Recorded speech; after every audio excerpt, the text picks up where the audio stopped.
Right, so the wise men. The story of the wise men is quite a popular story, and I think because of its familiarity, sometimes we miss some of its weirdness. It's a weird story, isn't it, really? So these wise men, or magi, are amongst the most famous people, really, in the Bible, aren't they? Just because of the way the Christmas story is told, that actually everyone's heard of the three kings, or the wise men, or the magi. But actually very little is said about these kings or these wise men in the Bible, and very little is known about them, which makes talking about them quite difficult. So I'm going to make most of this up. I'm joking, sort of. One thing we do know about them is that they travelled and they journeyed a long way, and that's what they're predominantly known for, isn't it? So you often hear the journey of the Magi, or in the carols where it sings, we three kings of Orient are, bearing gifts we travelled afar. Everything is all, and so on and so forth. They're all linked with a journey. So that's really what I wanted to focus on today, was this journey aspect of the wise men, and I wanted it to do that with the view of sort of seeing ourselves within that journey. Not that their story is an allegory of our Christian life. It's not that it's put there to show us what the Christian life is like, but I think because these people were searching for Jesus and found Jesus, there are things in their story that will resonate with our own stories. So I'm just going to read it first. This is small. This is from the Message. The visit of the wise men. After Jesus was born in Bethlehem village, Judah territory, this was during Herod's kingship, a band of scholars arrived in Jerusalem from the east, and they asked around, "Where can we find and pay homage to the newborn King of the Jews? We observed a star in the eastern sky that signalled his birth. We're on pilgrimage to worship him." When word of their inquiry got to Herod, he was terrified. And not Herod alone, but most of Jerusalem as well. Herod lost no time. He gathered all the high priests and religion scholars in the city together, and he asked them, "Where is the Messiah supposed to be born?" And they told him, "Bethlehem, Judah territory. The prophet Micah wrote it plainly.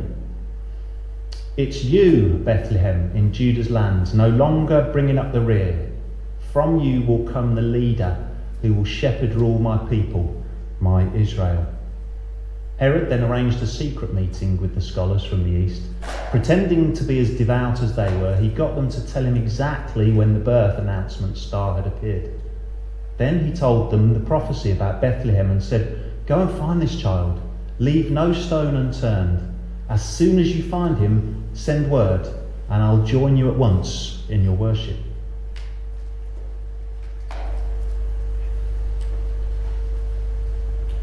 And I haven't got the rest of it. Instructed by the king, they set off. Then the star appeared again, the same star they had seen in the eastern skies. It led them on until it hovered over the place of the child. They could hardly contain themselves. They were in the right place. They had arrived at the right time. They entered the house and saw the child in the arms of Mary, his mother.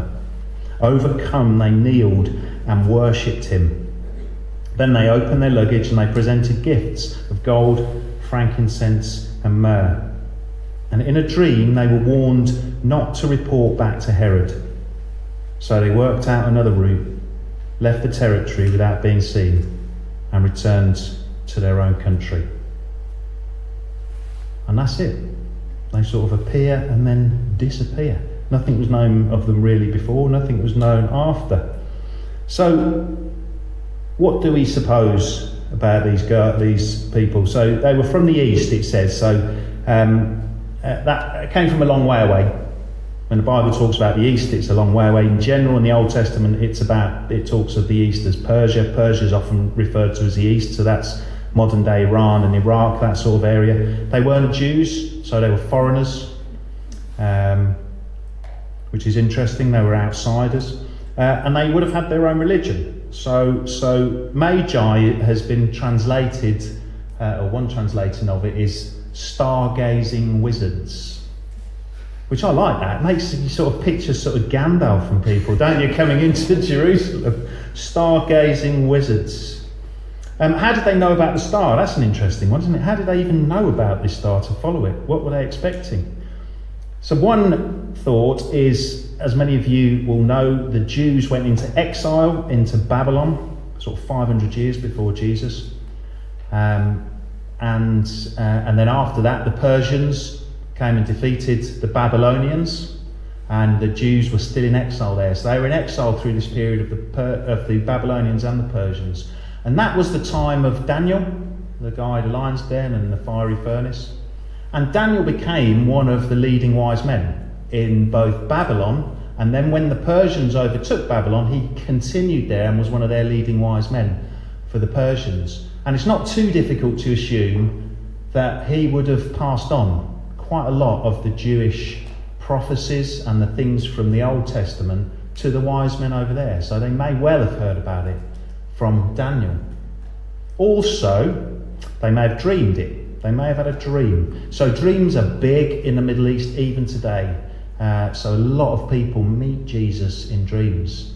Even today, there's a lot of stories about that happening. And we know that the Magi heard God in a dream. At the end of the story, it says they had a dream that warned them not to go back one way and they went a different way. So it's perfectly feasible that they had a dream about this star and followed it.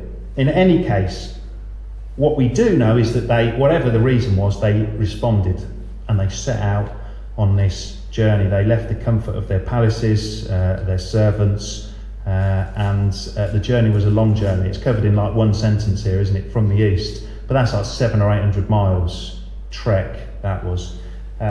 This is the sort of journey.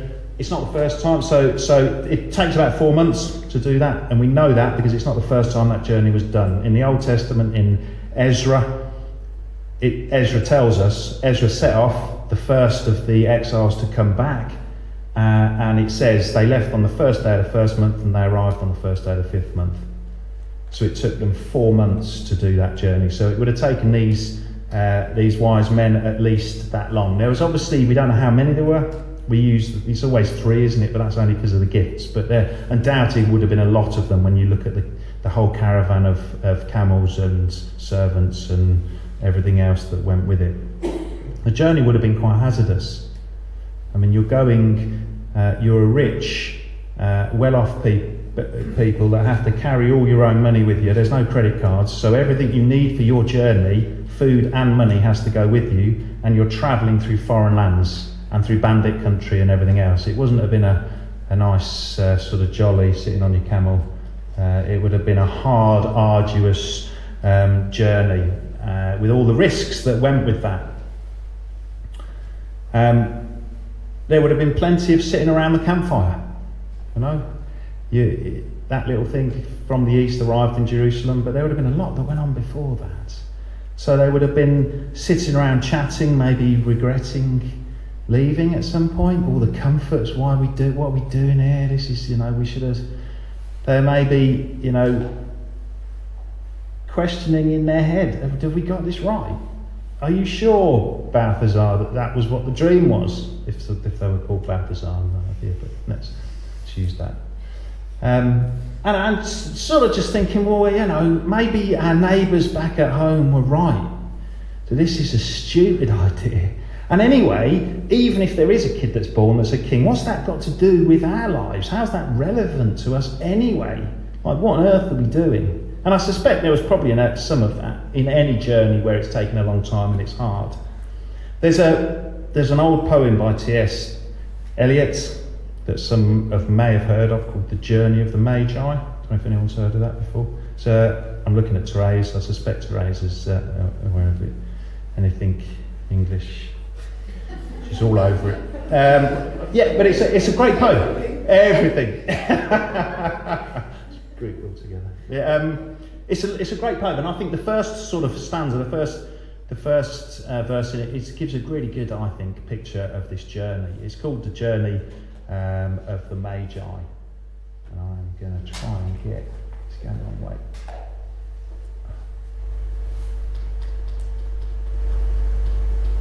There we go, so I've got, there's no sound to put on. A cold coming we had of it, just the worst time of year for a journey. And what a long journey. The ways deep, the weather sharp, the very dead of winter, and the camels galled, sore-footed, refractory, lying down in the melting snow. There were times we regretted the summer palaces, the terraces, and the silken girls bringing sherbet. Then the camel men cursing and grumbling and running away and wanting their liquor and women. And the night fires going out and the lack of shelters and the cities hostile and the towns unfriendly and the villages dirty and charging high prices. A hard time we had of it. In the end, we preferred to travel all night, sleeping in snatches with the voices singing in our ears that this was all folly. I think it gives a lovely picture of a group of travellers not really sure in some ways how it's all going to end. Things in our faith journey can feel hard, inconvenient, uncomfortable, and the same doubts can plague us, the same questions.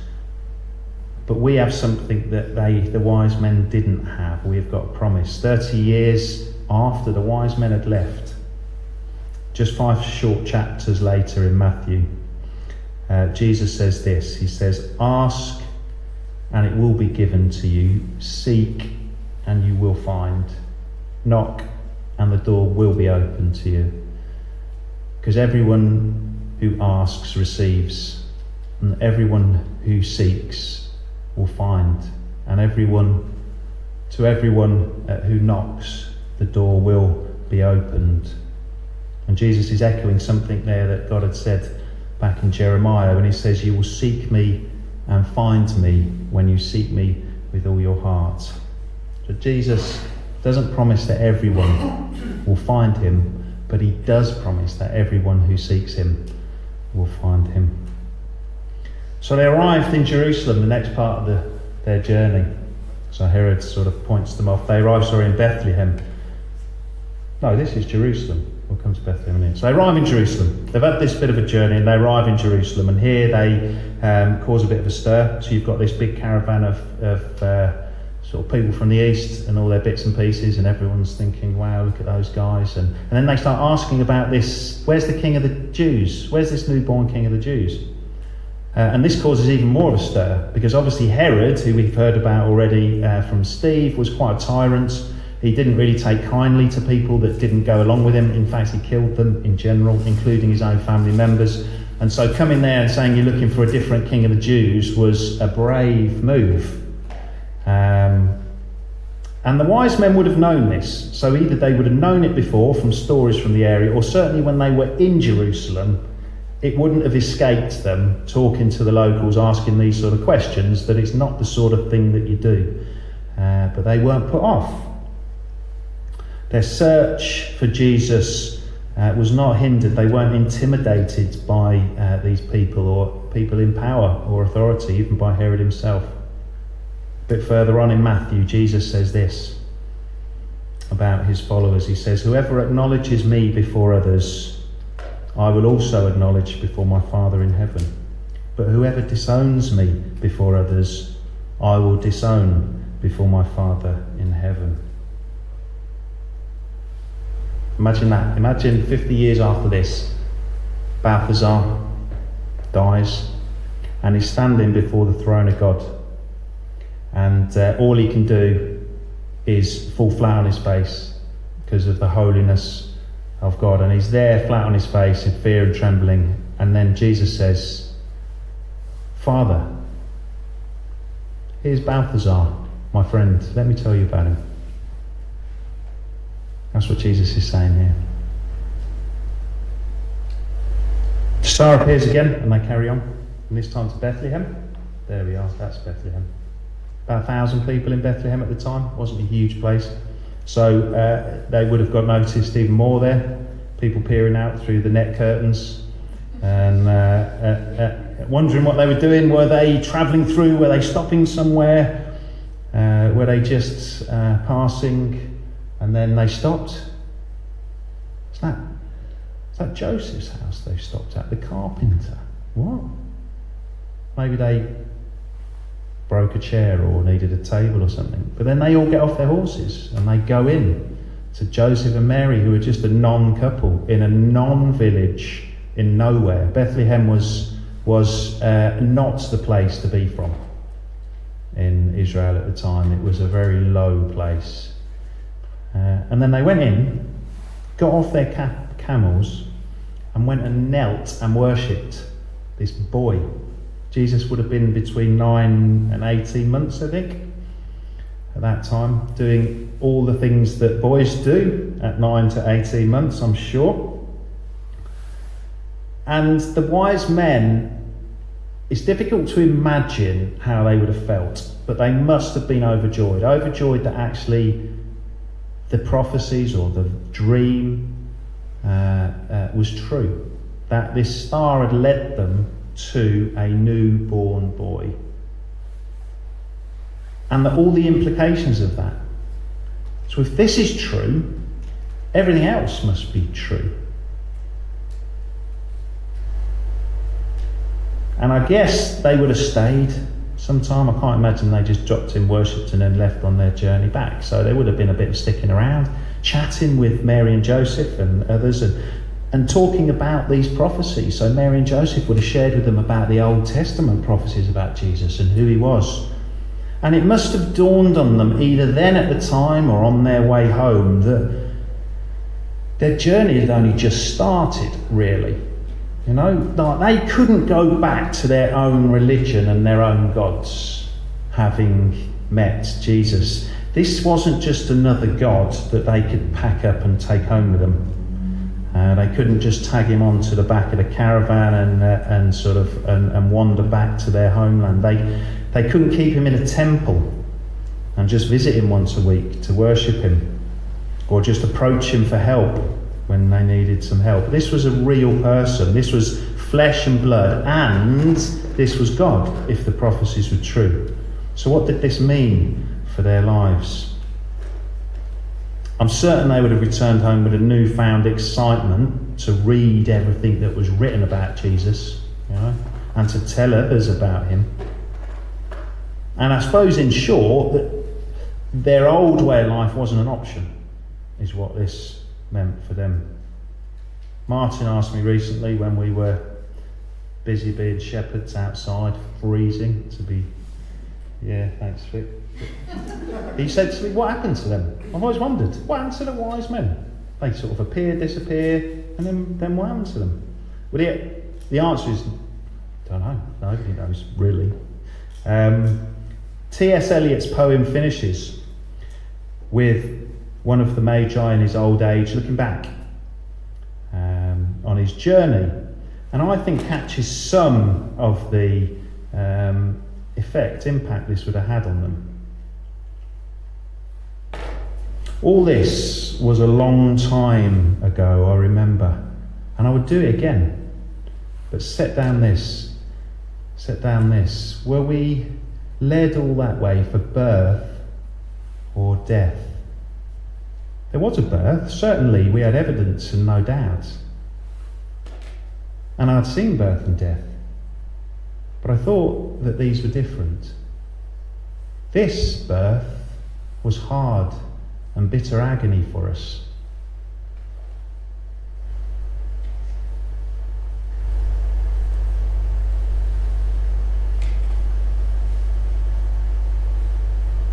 Like death. Our death. We returned to our places, these kingdoms, but no longer at ease here in this old dispensation, with an alien people clutching their gods. I should be glad of another death. Later in Matthew, Jesus goes on to say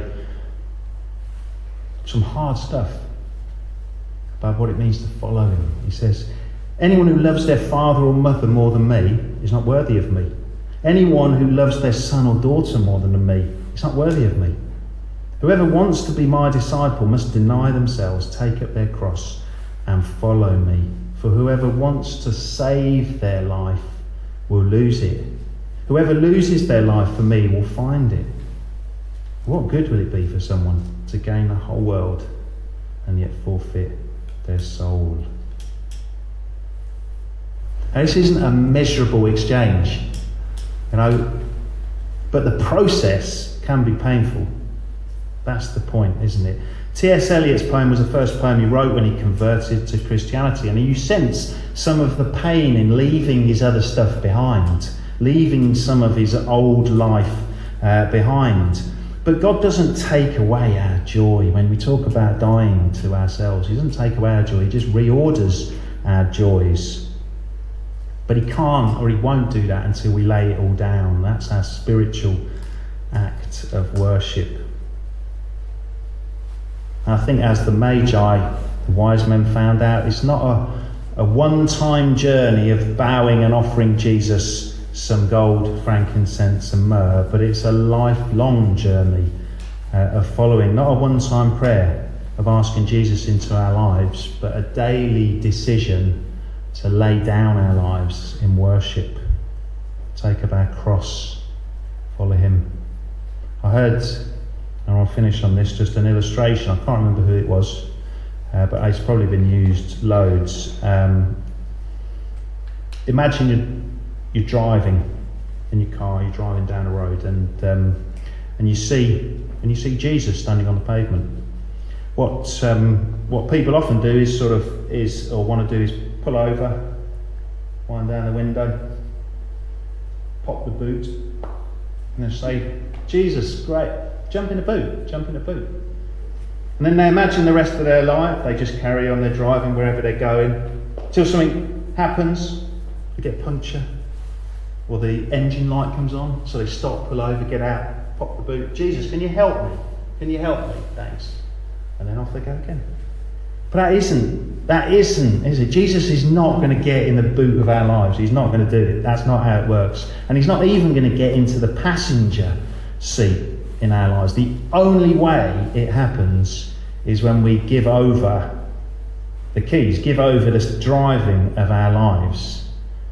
That's the only way. That's what being Lord means. Being Lord of our lives. At the end in Luke of the Sermon on the Mount equivalent, so there's a sort of equivalent passage, at the end of that passage in Luke, Jesus says, why do you call me Lord, Lord, and don't do what I say? Wow.